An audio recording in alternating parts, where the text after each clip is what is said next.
Sparking Zero DLC Pack 3. Let's finally talk about this. It has been it's been over a month, little over a month since DLC 2 dropped. And let's be real, a lot of people, I would say most people that got the pack, they played it for like a few days, maybe even not even like one full week, and they got, not tired of it, but they were just done with it, right? There's nothing really much else to do. And I don't blame y'all. Me personally, I only played it for like at maximum like a week, and then I kind of just stopped playing. I played a little bit of like the other characters and tried a little bit online for like the first time, and it was fun, but after that, I was already hungry for the next DLC because DLC 2 wasn't really selling it for me.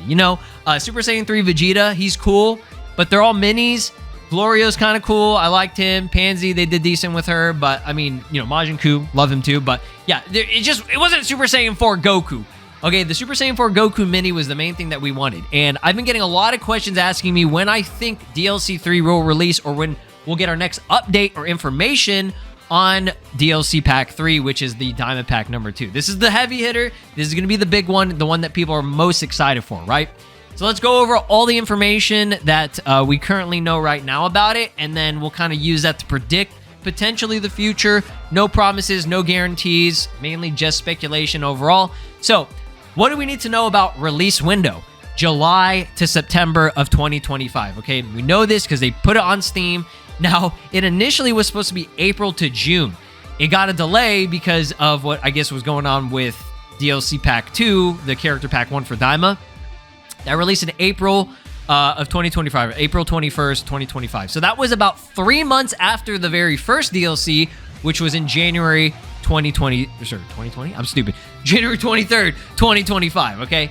So again, 3 months later, we have DLC 2. So I would assume if everything goes smoothly the same way as it did for the previous ones, it should be another 3 months. Okay, I don't see it taking longer than that. The only reason I would think it would take longer is if they're adding more than just characters, which I doubt it. It's called Dragon Ball Daima Character Pack 1 for the first one, so I'm pretty sure they're going to call it Dragon Ball Daima Character Pack 2. That means just characters. So do not expect stages, do not expect any story or any other additions, no customization.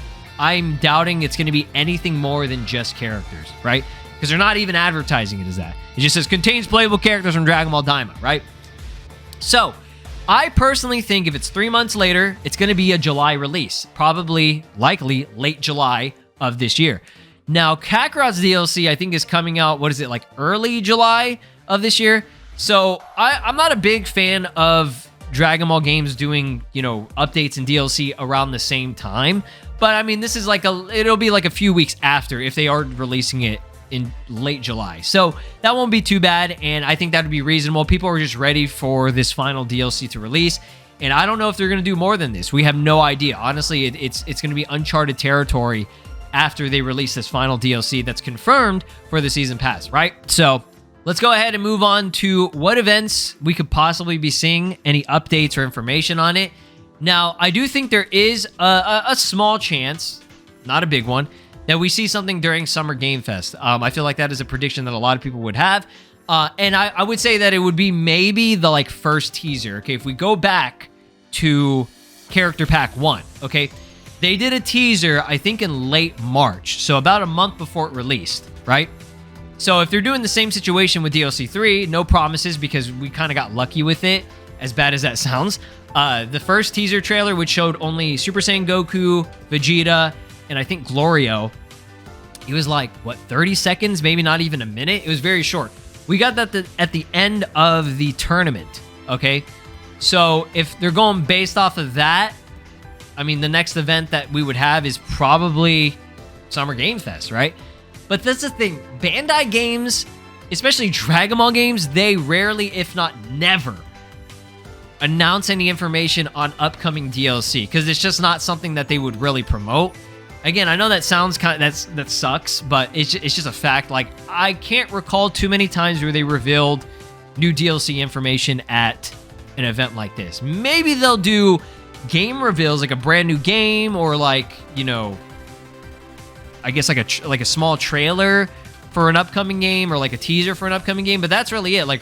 Last year we had Sparking Zero's what is it? A release date trailer, if I recall correctly, during Summer Game Fest, okay? Now, that was an upcoming game. It wasn't DLC. With DLC, they just tend to not really want to focus on it. But we are confirmed to be getting Bandai Namco, as you can see at the very top of my head. The top right corner, Bandai Namco is confirmed to be there. So even if it's not, you know, a trailer or anything, at least we'll be getting some type of, you know, information on like an upcoming game or something like that. Just whatever Bandai Namco's got planned, they're going to be here. So there could be new stuff being shown. Now, again, that doesn't completely rule out that they might drop some type of trailer for Sparking Zero. It's always a possibility, but it's very low, y'all. Very low. I'm just giving possibilities of when the next update could be. And if it is a trailer, it's likely just going to be like a short teaser before the launch trailer. Because the launch trailer is going to be literally like 3 days before the DLC releases. And I do not see it releasing this month. It's not coming out because the release window, the minimum is July. So we got to wait at least, you know, 2 more months. 1 to 2 more months until we get to see anything on DLC Pack 3, right? So, Summer Game Fest, mark your calendars on that. That's going to be June 6th. That is literally next week and 5 days from now. Okay, 5 days and 14 hours from now. We got a lot going on for Summer Game Fest. I'm very excited for Summer Game Fest. Even if it's not Dragon Ball related stuff, there could be other anime games or just video games in general that you're looking forward to, okay? I think it's something, if you love video games, which I'm pretty sure most of y'all who watch this channel like video games, you will be tuning into Summer Game Fest on June 6th. Now, it's not just June 6th. I believe it's going to be all throughout the rest of like the weekend too. So you have June 7th, June 8th. There's gonna be something going on June 3rd. I don't fucking know what that is. Nothing major. Okay, June 6th is big, major, you know, show floor. They got new releases and shit coming, right? Possibility number 2, Anime Expo 2025. Now, this is way more likely than Summer Game Fest because they do release DLC trailers and game reveals at Anime Expo. They've done it several times in the past. Not every time, but they've done it before. So I could expect a trailer actually here more than anything, okay? And that's only if they are going to do it that way, right? Sometimes at events, they don't even they won't even do it. Like Sparking Zero's promotion has been really bad, and they usually just drop a trailer randomly, right? No teaser leading up to it, nothing. I don't know why they do that, but unfortunately, that's just what it is. And I'm on Bandai Namco's website right here. So this is officially confirmed. Bandai Namco will be at Anime Expo. It's coming to Anime Expo 2025, Los Angeles Convention Center. Join as annual anime convention dedicated to bringing fans and industry members together to celebrate Japanese pop culture. As one of the United States' biggest anime conventions, Bandai Namco America will be offering a wide lineup of exciting activities and hinting at upcoming teases. So there's your confirmation that there will be, not Sparking Zero, but some new stuff they're going to be revealing in teasers, right? So that's always good information there, right? And Sparking Zero was there, I believe, last year. They had, I think it was the first ever gameplay of Ultra Instinct versus Goku Black there. So, again, always a possibility. Don't ever rule it out. That's going to be over, I think, a weekend. And that would actually work out pretty perfectly for like a first teaser trailer and then potentially a release. Now, if they're not going to do it there, they could have Kakarot DLC because it's going to literally be coming out, I think, that same week too. So Kakarot is likely going to get information. Do not expect Xenoverse 2. Do not expect anything else. I think it would just be either Kakarot or Sparking Zero. And then maybe Project Multi, right? Or Gekishin Squadron. I almost called it Gekishin Impact because Genshin Impact. Sound like some Genshin Impact shit, right? So yeah, we have that, which we know is an upcoming game. Quick video going over what I think is going on with DLC 3. Do not expect any major information anytime soon. The soonest we would get is maybe Summer Game Fest if we're lucky, but there's like a very slim chance. I'm talking like a 1% chance that shit happens, right? So don't expect it there. If not there, Anime Expo is a lot more likely. And if not there, they're just likely just going to drop it, right? They're just going to drop a fucking trailer out of nowhere on a random day that nobody expects. And then we're like, okay, I guess it's coming next week for early access, right? Because that's what they've done for the past DLCs. And it's just really sad, man. It's really sad that the Dragon Ball console games do not get that level of promotion anymore. And it's probably because they went too hard on Sparking Zero, which is fine. They did good on that. They should go hard. They went really hard on Bleach.